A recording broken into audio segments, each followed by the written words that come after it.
दोस्तों नमस्कार।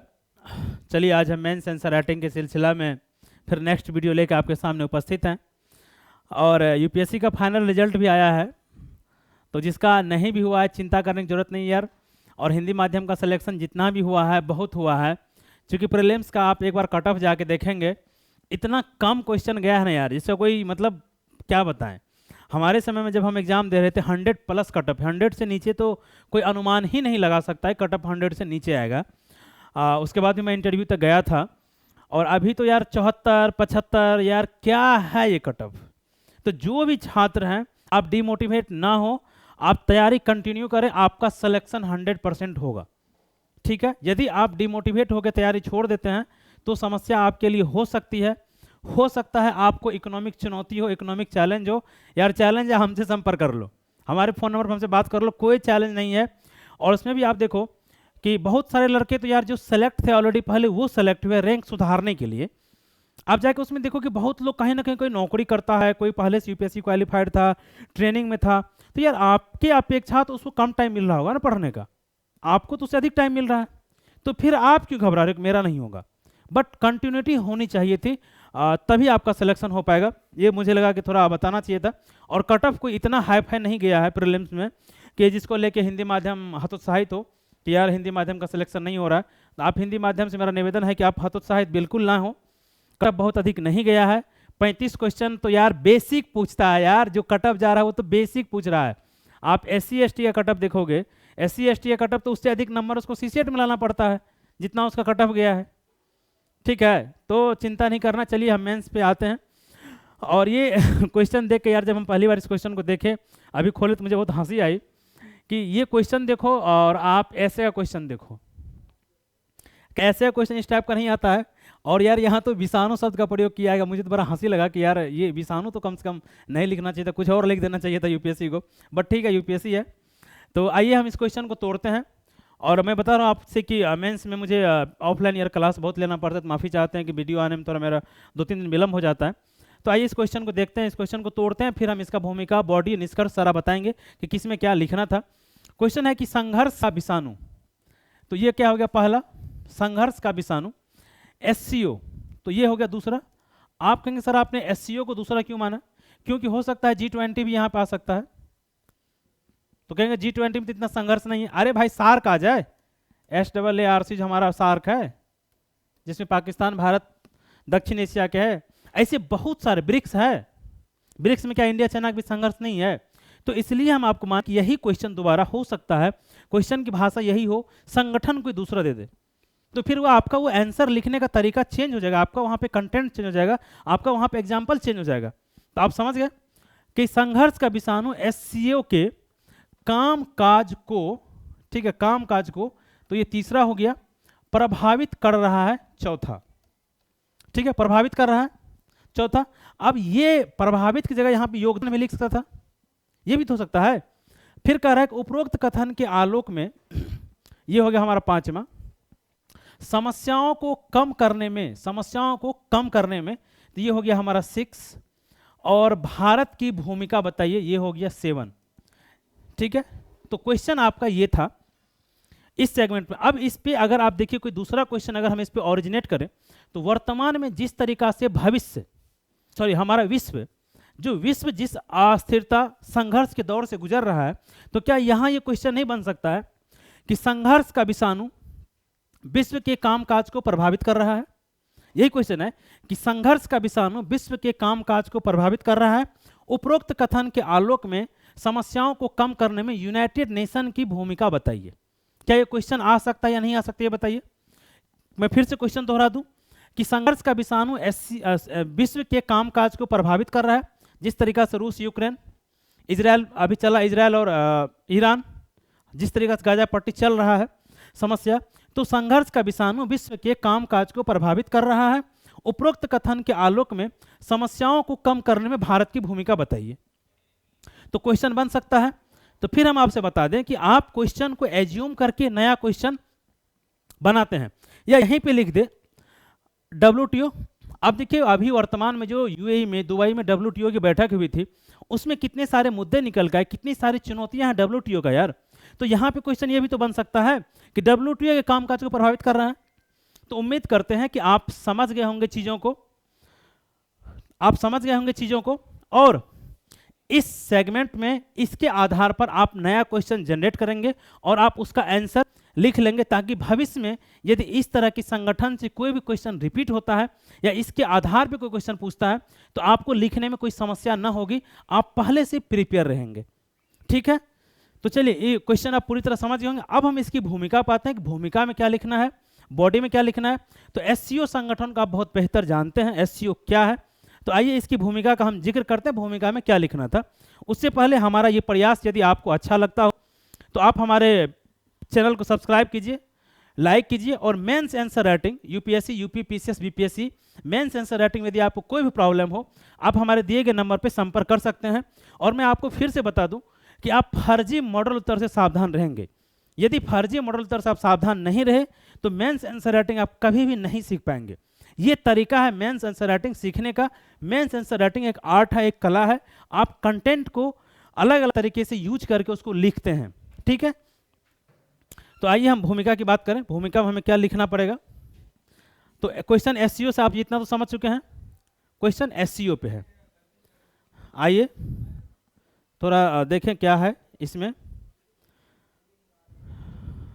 SCO, ठीक है, ये चलिए आइए ये देखिए, ये हमने आपके लिए बनाया है कि भूमिका अगर इसमें लिखना हो तो कैसे भूमिका लिखना है। आप देखिए क्वेश्चन क्या कर रहा है, क्वेश्चन का मेन बिंदु क्या है, SCO।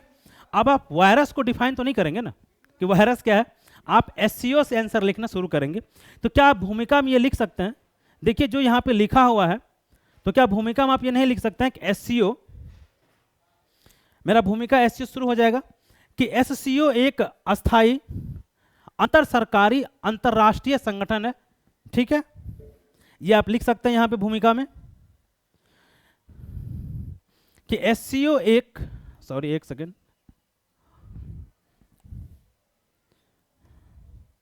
चलिए ये भूमिका देखिए कि SCO एक अस्थाई अंतर सरकारी अंतरराष्ट्रीय संगठन है जिसकी स्थापना 2001 को संघाई में हुआ था। ठीक है, और यही यहाँ पे पैराग्राफ आपको चेंज नहीं करना है, ये जो मेरा टाइपिस्ट है थोड़ा मिस कर गया। और वर्तमान में इसमें कुल 9 सदस्य शामिल है और इसमें भारत भी शामिल है। ये आपका भूमिका हो गया। चूंकि ये क्वेश्चन जो है, क्वेश्चन है 10 मार्क्स का। ठीक है, तो यहाँ पे भूमिका लिखने का आपके पास अधिक स्पेस नहीं रहेगा। तो क्या ये भूमिका में आप लिख सकते हैं। देखिए क्वेश्चन SCO में पूछा गया है, एग्जामिनर आपसे सीधा जुड़ जाएगा कि आपने SCO से भूमिका लिखना शुरू कर दिया, जबकि इसमें कुछ नहीं है, सिंपल। तो आप समझ चुके हैं भूमिका हमारा। चलिए इसके आगे अब अगला स्टेप क्या होगा उसको हम लोग देखते हैं। तो भूमिका आप लिख लिए, अगला हमारा यहां पे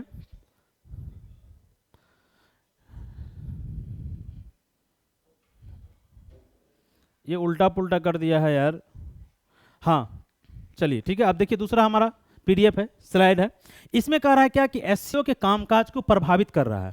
तो भूमिका लिखने के बाद जब तक आपको ये पता नहीं होगा कि SCO क्या काम कर रहा है तब तक आप अपने आंसर को बहुत बेहतर नहीं लिख पाएंगे।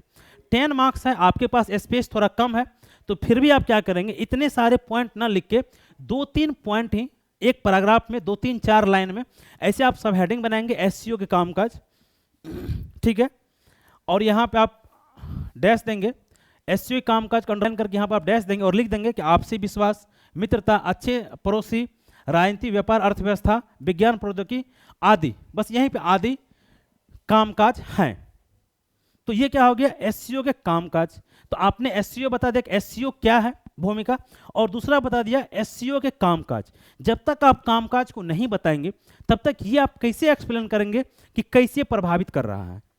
ठीक है, तो आपको बहुत कम कम शब्दों में, मुश्किल से 20-30 शब्दों में ये सब बातें लिखनी है। और अगर ये हम आपके पास इतना कंटेंट इसलिए प्रोवाइड करवाते हैं ताकि दोबारा यदि ये क्वेश्चन 20 मार्क्स में या बिहार के 38 मार्क्स में या अन्य स्टेट PCS में अधिक मार्क्स में क्वेश्चन पूछ ले, वहाँ पे आपके पास लिखने के लिए स्पेस हो, तो फिर आप के पास कंटेंट पर्याप्त हो, ताकि ये समस्या न हो कि हमारे पास कंटेंट नहीं तो हम क्या लिखेंगे।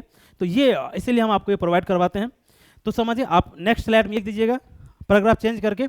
अगला देखिए, अगला है कि प्रभावित, कि कामकाज को प्रभावित कर रहा है। ये देखिए, अब हमने एक सब हेडिंग बनाया कि कामकाज को कैसे प्रभावित कर रहा है। एक तो था हमारा कि कामकाज क्या है, अब है कामकाज को प्रभावित।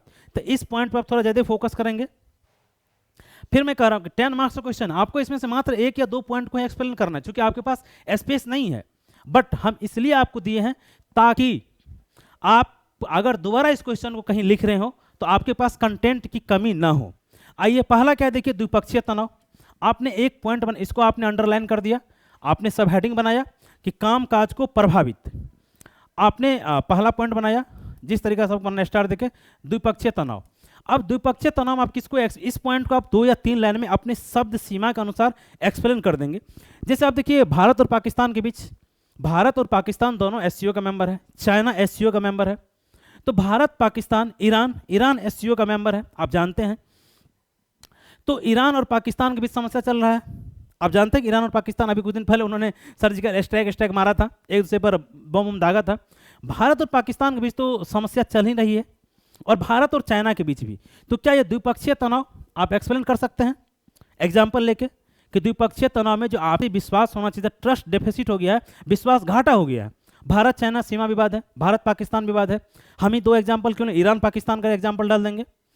तो पहला पॉइंट आपने एक्सप्लेन कर दिया, कामकाज को कैसे प्रभावित कर रहा है। दूसरा आप देखिए, दूसरा है आतंकवाद। इसमें तो कुछ बताने की आवश्यकता ही नहीं है, पाकिस्तान आतंकवाद की जर्नी है, किस तरह से चाइना उसको फंडिंग कर रहा है, आप जानते हैं। इसके साथ पाकिस्तान हर विद्यार्थी लिखेगा आतंकवाद के एग्जाम्पल में, बट आप नॉर्थ ईस्ट का जिक्र करेंगे, क्योंकि भारत का अभी जो नॉर्थ ईस्ट है, मणिपुर का आप देखिए कितना अशांत है, और वहाँ पे एक अनुमान है कि चाइना भी वहाँ पे हस्तक्षेप कर रहा है।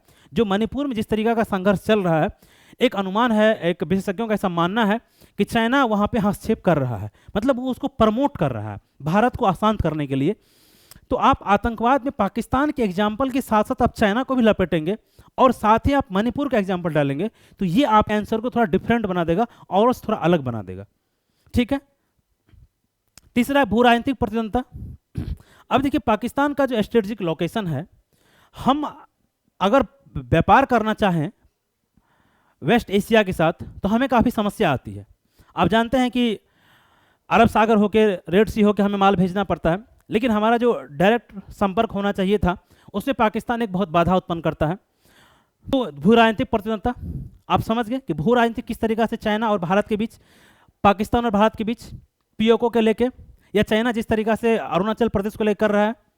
तो आप लिख देंगे कि भू राजनीतिक प्रतिद्वंदता क्या है, जो पाकिस्तान का स्ट्रेटेजिक लोकेशन है, भारत को से काफ़ी अधिक व्यापार घाटा और संबंध सही अच्छे ना होने के कारण। क्यों? क्योंकि हमारा जो ट्रांसपोर्टेशन हो रहा है, या जो हम इंपोर्ट एक्सपोर्ट करते हैं, तो वेस्ट एशिया तक या कजाकिस्तान, तजाकिस्तान, सेंट्रल एशिया तक तो हम पहुँच नहीं पाते हैं, हमें काफ़ी घूम के पहुँचना पड़ता है। तो ये क्या है, भू राजनीतिक प्रतिद्वंदता कारण ही तो हो रहा है ना। यदि पाकिस्तान आतंकवाद की कंट्री नहीं होती और भारत के साथ अगर वो मिल के चलता, तो आप अंदाजा लगाइए कितने आसानी से हम पाकिस्तान होते, अफगानिस्तान होते हुए सेंट्रल एशिया और वेस्ट एशिया तक पहुंच सकते थे। फिर हमें अरब सागर, रेड सी और भूमध्य सागर का चक्कर नहीं लगाना पड़ता।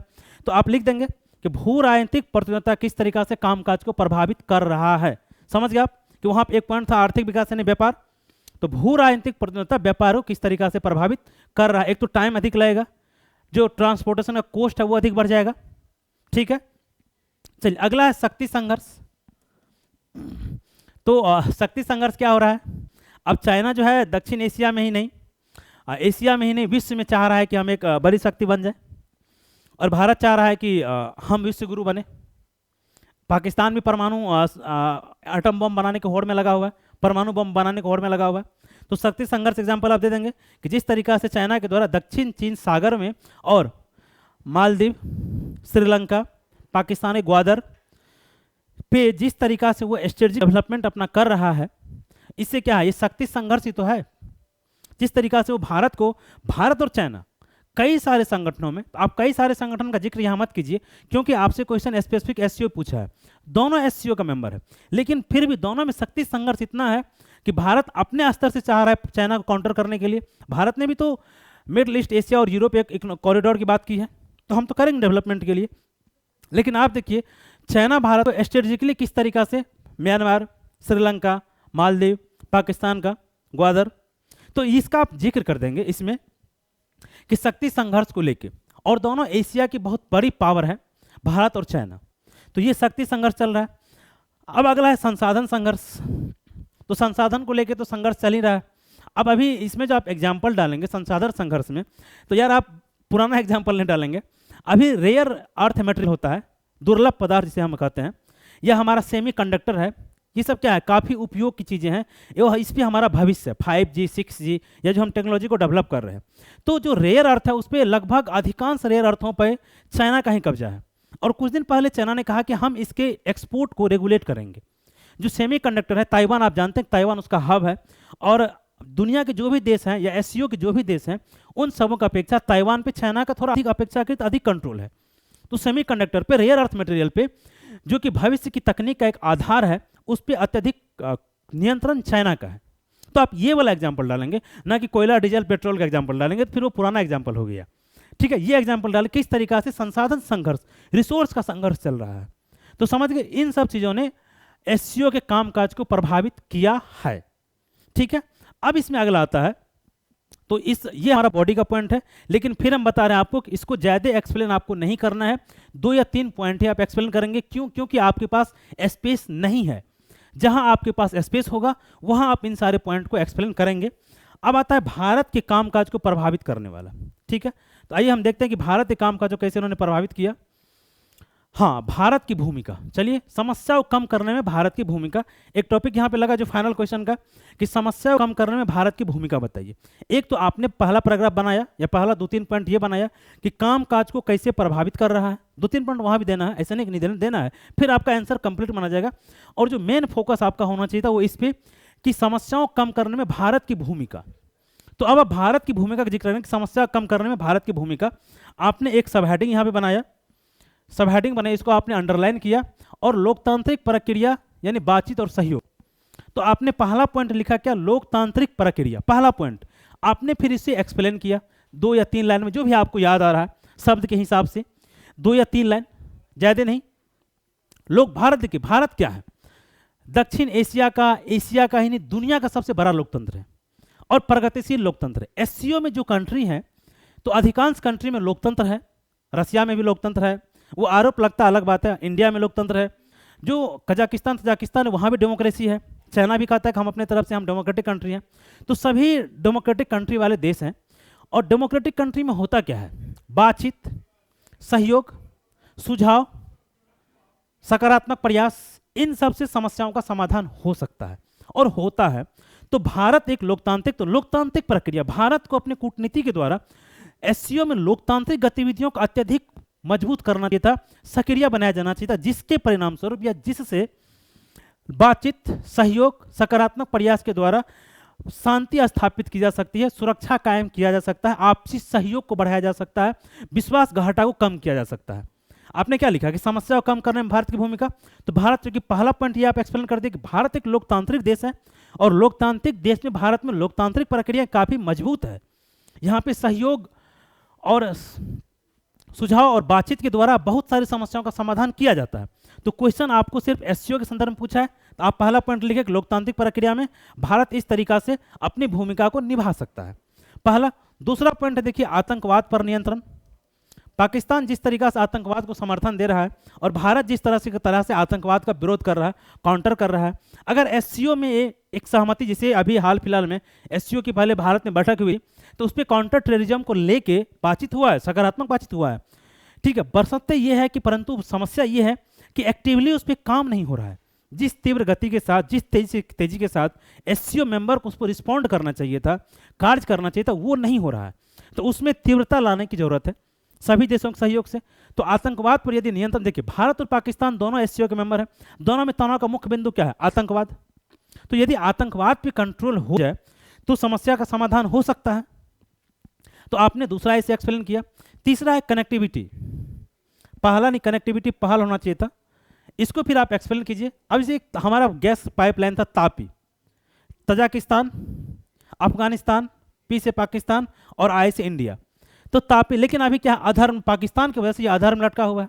अगर पाकिस्तान यहाँ पे सहयोग करे तो जो ईरान से हम तेल खरीदते हैं या वेस्टर्न कंट्री से जो हम तेल लाते हैं या हम रसिया से या आस्तान कंट्री जो हम इंपोर्ट करते हैं, तो क्या होगा, हमारा इंपोर्ट करने में आसान होगा। आसान होगा नहीं, ये बताइए। तो ये हमारा ना कि कनेक्टिविटी अगर रीजनल कनेक्टिविटी होती है तो इससे इंपोर्ट और एक्सपोर्ट को बढ़ावा मिलता है, इससे रोजगार जनरेट होता है, ठीक है। और साथ ही शांति व्यवस्था कायम होती है, अनियंत्रित गतिविधियां, असामाजिक गतिविधियों पर नियंत्रण लगता है। अब सोचिए कि अगर भारत और पाकिस्तान के बीच या इस दिशा में, वेस्ट एशिया की दिशा में यदि हमारा कनेक्टिविटी अच्छा होता तो शायद आतंकवाद भी इतना अधिक नहीं पनपता, क्योंकि हम बहुत आसानी से पाकिस्तान के सहयोग से उन पर नियंत्रण स्थापित कर सकते थे।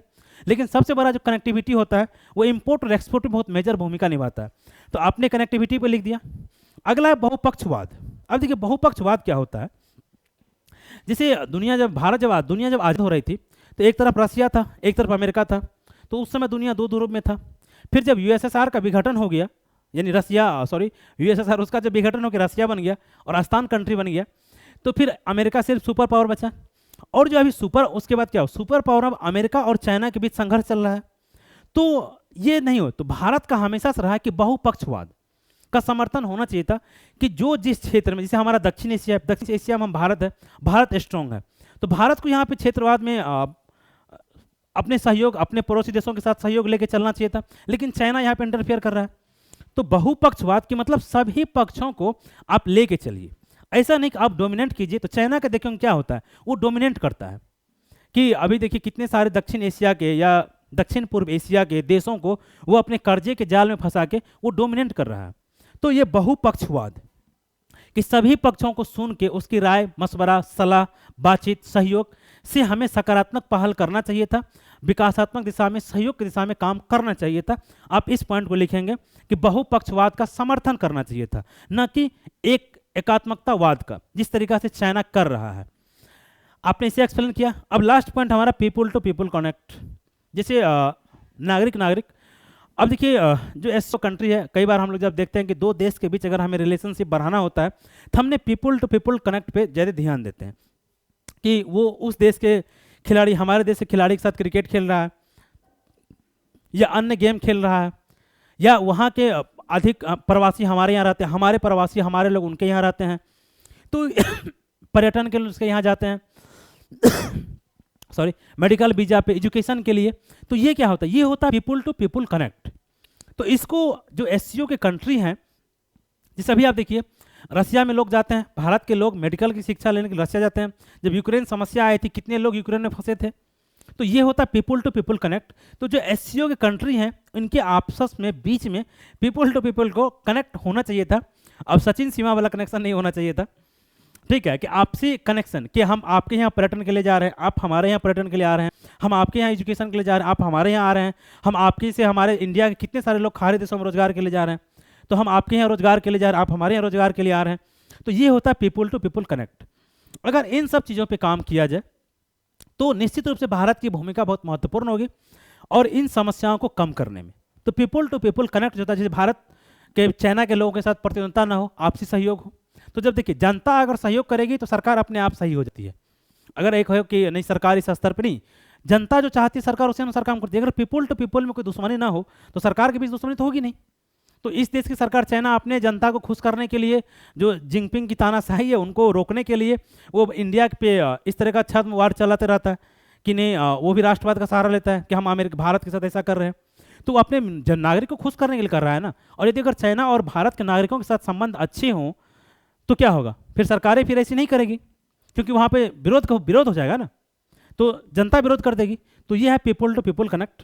तो उम्मीद करते कि हमने इस पॉइंट को एक्सप्लेन कर दिया और आप समझ गए होंगे कि समस्या को कम करने में भारत की भूमिका क्या जरूरी था, क्या लिखना था। अब आता है निष्कर्ष कि निष्कर्ष में क्या लिखेंगे, क्योंकि विदाउट निष्कर्ष आपका क्वेश्चन अधूरा हो जाएगा। इस निष्कर्ष में चूंकि आपके पास वे फॉरवर्ड का विकल्प नहीं है, क्योंकि वे फॉरवर्ड तो यही है कि भूमिका, भारत की भूमिका बताइए, तो वे फॉरवर्ड यही है। आइए हम निष्कर्ष की बात करें। निष्कर्ष हमने आपके लिए अच्छा तैयार किया। हाँ, ये हमारा निष्कर्ष है, पढ़िए एक बार इसको। निष्कर्ष में क्या लिखा हुआ है, आइए ये आपको निष्कर्ष में लिख देना है, ठीक है।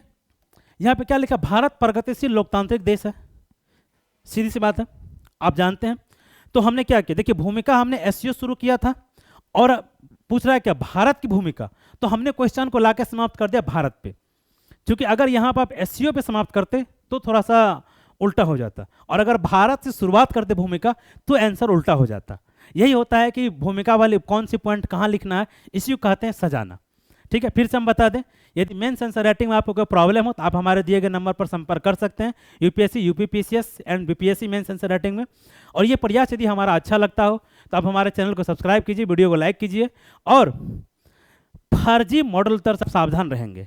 ठीक है, चलिए, पर भारत प्रगतिशील लोकतांत्रिक देश है, क्षेत्रीय देखिए भारत की विदेश नीति जो रही है ना, आप आज़ादी के समय से ही देखिए, जो हमारा पंचशील सिद्धांत था और गुट निरपेक्षता था, गुट निरपेक्ष में हमने क्या किया था, हमने बहुपक्षवाद को ही तो बढ़ावा दिया था। जो पीछे हमने एक पॉइंट आपको बताया, क्या बहुपक्षवाद, अगर हम चाहते तो अमेरिका या रसिया किसी के साथ जा सकते थे, लेकिन भारत ने गुट निरपेक्ष का रास्ता अपनाया। तो भारत हमेशा से क्षेत्रीय संप्रभुता और बहुपक्षवाद का समर्थन करते आया है, और एससीओ में भी यदि बहुपक्षवाद का समर्थन हो कि सभी देश आपसी सहयोग से रहे, चाइना डोमिनेट ना करे, तो ये समस्या नहीं खड़ी होगी ना। इसलिए हम आपको बताएं कि निष्कर्ष, ऐसी निष्कर्ष लिखा जाता है कि जो आपने एक्सप्लेन किया है क्वेश्चन में, उसी से संबंधित निष्कर्ष होना चाहिए था, ना कि कोई अतरंगी पॉइंट कहीं और से ला के दे देंगे, तो फिर वो दिक्कत हो जाएगा, आंसर बिखर जाएगा, फिर वहाँ पे फार्मूला सेट हो जाएगा, कहीं का ईट कहीं का रोड़ा, और भानुमति ने कोनवा जोड़ा वाला समस्या हो जाएगा, तो वो नहीं होना चाहिए था। तो देखिए, भारत प्रगतिशील लोकतांत्रिक देश, आपने पहला लाइन में लिख दिया, क्षेत्रीय संप्रभुता का सम्मान भारतीय विदेश नीति की महत्वपूर्ण भूमिका रही है। सही है, क्षेत्रीय संप्रभुता, हम देखिए, आज तक हमने किसी भी देश के ऊपर हमला करने का प्रयास नहीं किया है, उसके क्षेत्र को हमने अपनाने का प्रयास नहीं किया है। यहाँ तक कि कच्चा तीवू हमने श्रीलंका को दे दिया, बांग्लादेश के साथ हमारा लैंड सेपरेशन चला कि आप जो हमारा बॉर्डर डिस्प्यूट था उसको हमने सॉल्व किया। तो हम सभी की क्षेत्र संप्रभुता का सम्मान करते हैं, लेकिन चाइना ऐसा नहीं करता। अब देखो, भारत के साथ उकसाते रहता है, फिलीपींस को तो परेशान करके ही रख दिया है बेचारा, दक्षिण चीन सागर के वाले देशों को। तो ठीक है, तो ये आपको निष्कर्ष लिखना था कि सम्मान भारतीय विदेश नीति की महत्वपूर्ण भूमिका रही है संघर्षरत विश्व में। अब देखिए, जो विश्व अभी संघर्षरत है, जहाँ जहाँ दुनिया में चल रहा है समस्या, चाहे रूस यूक्रेन हो, गाजा हमास हो, चाइना अमेरिका हो, या अन्य जगह, इससे पहले भी चला था अमन ओमान में, सऊदी अरबिया साइड में, तो भारत की वहाँ बहुत एक्टिवली भूमिका निभाता है। भारत ऐसा नहीं, भारत बहुत एक्टिवली भूमिका निभाता है। अब देखिए, जैसे गाजा हमास का चला, इजराइल का, भारत ने वहाँ पे मेडिकल एड भेजा, भारत वहाँ पे सुविधाएं भेजी। तो भारत प्रयास करता है कि लोकतांत्रिक प्रक्रिया से हम चीज़ों को हल करने का प्रयास करें। तो इसीलिए लिखे यहाँ पे संघर्षरत विश्व, ये शब्द हमने इसलिए दिया ताकि आपने थोड़ा सा और व्यापक बना दिया अपने आंसर को, कि संघर्षरत विश्व में शांति स्थापित करने में भारत अपने कूटनीतिक प्रयास से महत्वपूर्ण भूमिका निभाते आया है। पूर्ण विराम। ये हो गया हमारा निष्कर्ष। क्यों?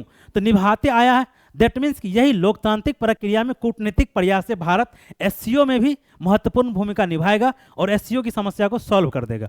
ठीक है, इसलिए हमने लिखा कि कूटनीतिक प्रयास से महत्वपूर्ण भूमिका निभाते। आप स्टार्टिंग से ही देखिए, भारत कितने सारे देशों के बीच मध्यस्थता का काम किया है, शांति स्थापित करने में, वैश्विक शांति स्थापित करने में भारत की बहुत महत्वपूर्ण भूमिका रही है। आप क्या बोले, हमने आज़ादी के समय से देखिए, दो ध्रुव था, रसिया अमेरिका, भारत बीच का रास्ता अपनाया, इसलिए हमने ये निष्कर्ष दिया। ये निष्कर्ष आप उम्मीद करते समझ गए होंगे। तो ये कंप्लीट क्वेश्चन था, आप इसको अपने कॉपी में नोट डाउन करना कीजिए, नहीं करना नहीं कीजिए, कोई दिक्कत नहीं है। समझ गए? इसको हम हटाते हैं। नेक्स्ट वीडियो में फिर हम नेक्स्ट सेशन में दूसरा क्वेश्चन लेकर आपके सामने आएंगे, जो 10 नंबर का क्वेश्चन है। ये भी क्वेश्चन देखिए, क्या शानदार, भारतीय प्रवासियों ने ऊंचाइयों को छुआ। ये तो लग रहा है ऐसे की भाषा है। तो ये यूपीएससी है, ये कुछ भी कर सकता है, चौंकाने के लिए जाना जाता है यूपीएससी। तो फिर से हम बता दें, यदि आपको मेंस एनसीईआरटी में कोई प्रॉब्लम हो तो आप हमारे दिए गए नंबर पर हमसे संपर्क कर सकते हैं। UPSC, BPSC and other state PCS, UPPCS में आपको दिक्कत हो तो आप हमसे बात कर सकते हैं, और आप हमसे ऑनलाइन या ऑफलाइन मोड में जुड़ सकते हैं। चलिए, ये प्रयास हमारा आपको अच्छा लगता है तो आप चैनल को सब्सक्राइब कीजिए, वीडियो को लाइक कीजिए। बहुत बहुत धन्यवाद आपको।